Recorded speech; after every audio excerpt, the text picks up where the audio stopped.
I wanted to bring you a quick little piece of advice um,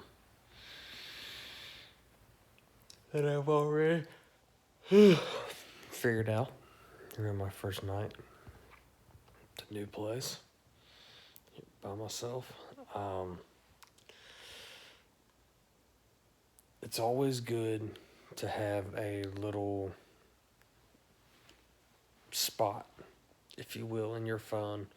Um, if your phone has a notes section, you could even do this on a piece of paper and set it beside your bed. I just know that most people who have a phone keep it near them these days. So I was just saying on your phone, but a piece of paper works just as well.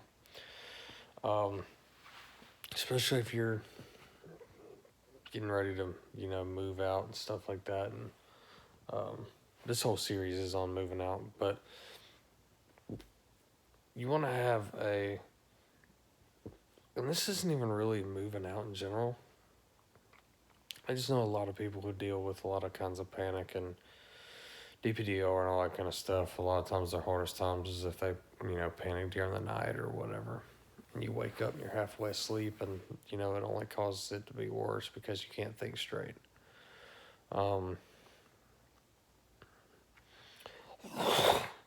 What I like to do, and I just put this into practice my first night here because I had my first little kind of freak out. I woke up from some sinus drainage, felt like I couldn't breathe, and that's not feeling like I can't breathe is one of my triggers when it comes to panic.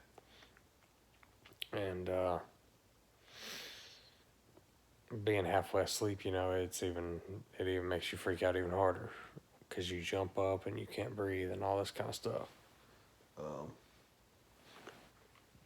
But where I'm going with this is I figured this out a little while back, and I just kind of wanted to put it into practice tonight. So I did it before today during the day before I spent my first night here at the new place. I kind of made what I could like to call a freak out sheet. You've probably seen me do something similar to this with the note cards in some of my other videos. I've talked about like having a freak out card in your you could call it a freak out card. You can call it whatever the hell you want. You can give it a more positive name, like a help me through my hard time card, but I just call it a freak out card. And, you could keep one in your wallet, or you can keep it in the notes section of your phone, or on a piece of paper, or whatever's most convenient for you. Good God. Sorry, I saw this big scratch thing on my arm. I don't know where it came from. But, that freak out card, what I like to do on mine, and what I do on mine is, see, you can do this for when you're freaking out, and you can also do this. See, when this is a general freak out method. When you start to freak out, you can look at this and kind of try to ground yourself with it and bring yourself back to earth. But I really like to use it for if you wake up kind of panicking, you're trying to get a hold on your thoughts because you're half asleep and it just makes you so much more irrational. First off, what you got to get to if you wake up kind of in a panic or whatever, first thing you got to do, you got to get your mind back on. You got to get that mind pumping. That way you can start getting some logic in there. So immediately I take in my freak out card, first section is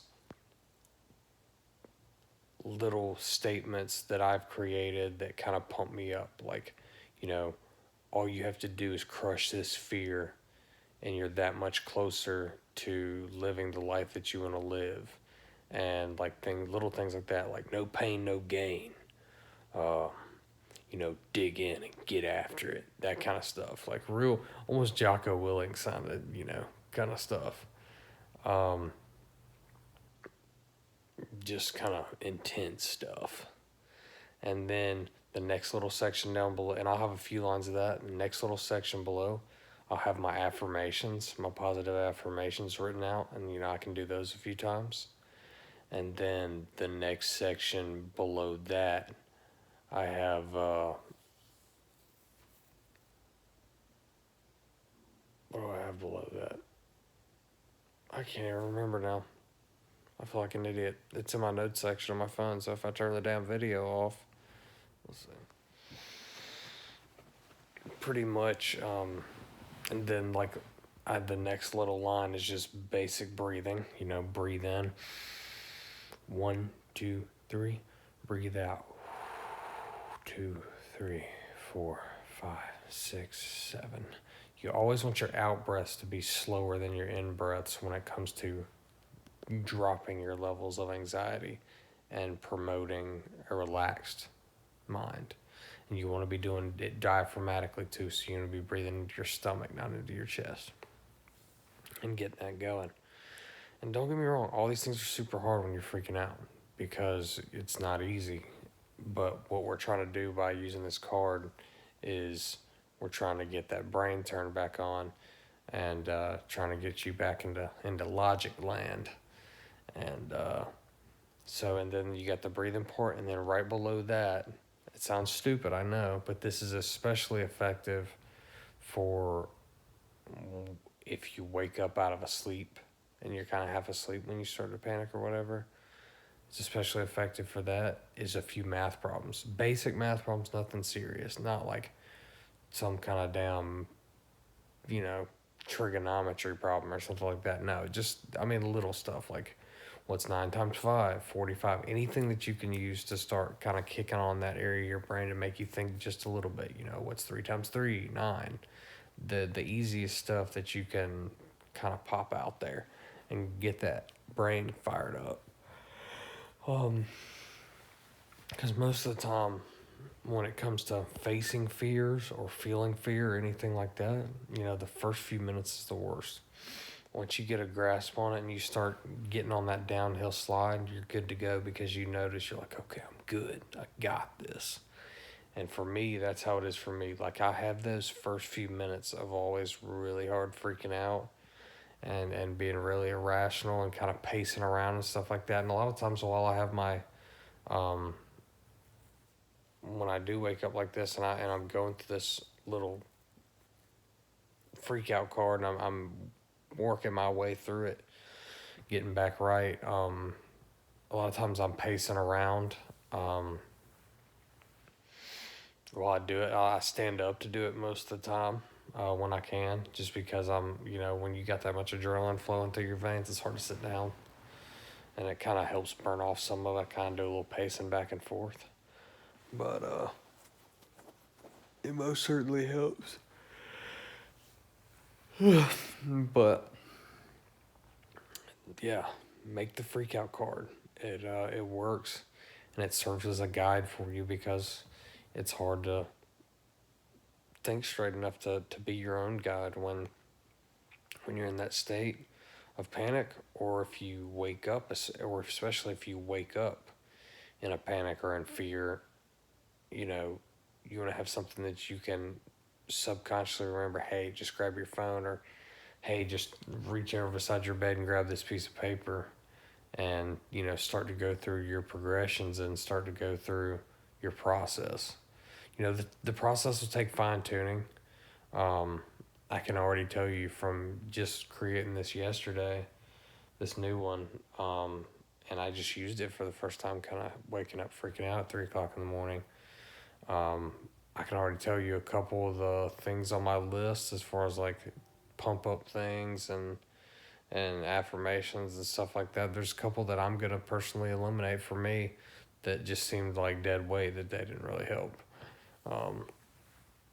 And you can fine tune these things for you specifically. But yeah, it's definitely a personalized process, but you can do it for sure. It's no big. And you really want to give it a try. Seriously, you don't have anything to lose with it, but I promise you it helps. And it also, breeds more confidence when you do have a process and in your heart, you know, like, okay, well, whatever happens, I'm going to work through it. That's the idea that you really have to get into, the mind frame that you got to get into, because my whole time dealing with DPDR, panic disorder, all that kind of stuff, the biggest thing I always try to do was avoid symptoms and feeling, you know, panicky, and I try to avoid symptoms and all that kind of stuff. Well, the thing is, there's no way in the world in which you sitting there begging your mind and everything that, oh, I just don't want this to ever happen. I never want to feel this. That's not realistic. As a human, you're going to feel fear and all that kind of stuff. So it's better to have the attitude of, you know, this could happen. And if it does, then I'll work through it. And having a process to use to work through it is imperative. And that's what this is. Alright, guys, this video is running a little long. This is going to go back in the moving out vlog series and stuff like that. But I appreciate y'all. Please like and subscribe. We're trying to get to 1,000. So I can do live streams and stuff like that. But I'm going to keep bringing y'all as much knowledge as I can as far as from the practitioner side of things as opposed to theory. Yeah, more videos on the move out. I'm going to do them over the next month or two. My first month or two in here. Alright, guys, thanks. Remember, it's your life. Only you can live it.